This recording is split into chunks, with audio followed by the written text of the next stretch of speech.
işin Bir içine hayvanı girdim. sahiplenmek dünyanın en güzel duygusu. Bakın, yıllarca iyi ve kötü günde birlikte oluyorsun. Eksikliğini, hatanı yüzüne vurmuyor. Dedikodunu yapmıyor. Dostluğunu paylaşıyor. Yalnızlık duygunu gideriyor. Ve oyunlarıyla dertlerini unutturuyor. Moralin bozukken yaptığı birkaç hareketi sayesinde neşeleniyorsun.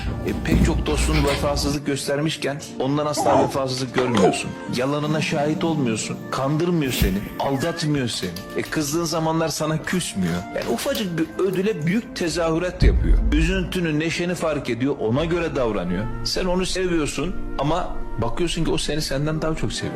Yani hem karşılıksız hem de canını göz kırpmadan sana veriyor. Senin için verecek kadar seviyor.